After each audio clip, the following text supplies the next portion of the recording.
Nouvelle édition de 20 h sur la télévision du futur. Bonsoir et bienvenue si vous nous rejoignez.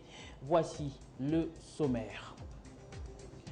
À la une ce soir, cette déclaration de la coalition des syndicats des ministères en charge des travaux publics, de l'urbanisme, de la prévoyance sociale, de la santé, de l'enseignement supérieur et de la recherche.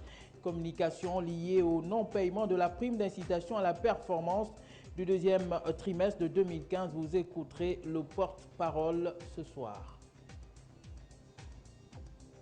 Et puis nous irons avec Tank Ulrich Mungengi de notre rédaction faire le tour de certains établissements scolaires, se rendre compte de l'effectivité de la reprise des cours par les enseignants membres de la CONACYCED, comme annoncé la semaine écoulée. Certains ont en effet rejoint leur salle de classe. Vous le verrez dans quelques instants seulement.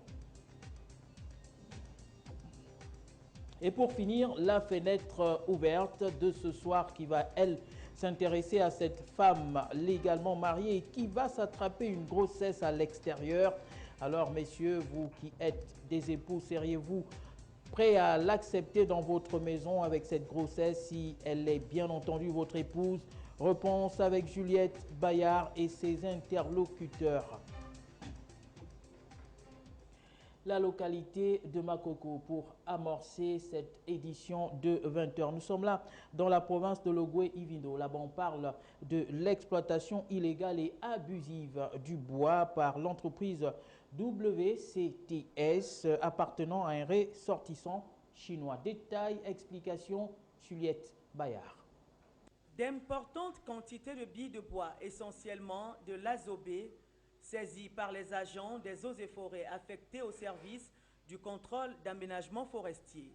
Dans la grande forêt de Logoué-Ivindo, une entreprise chinoise dénommée WCTS appartenant au chinois Wen Xinchen aurait donc été pris en flagrant délit d'exploitation illégale des forêts en détruisant la 4e unité forestière de gestion dont l'exploitation devait débuter de 2028 selon le plan d'aménagement validé par les autorités des eaux et forêts. Plusieurs contrôles ont donc permis de découvrir que d'importantes coupes ont été faites et les preuves sont accablantes. Ça signifie quoi? Ça signifie que le bois n'est pas encore sorti. Le bois est coupé là-bas.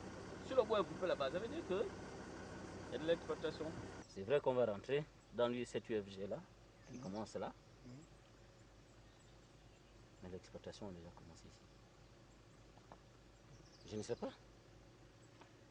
Il y a eu de l'exploitation déjà. Là-bas, vous avez coupé le bois là-bas, non?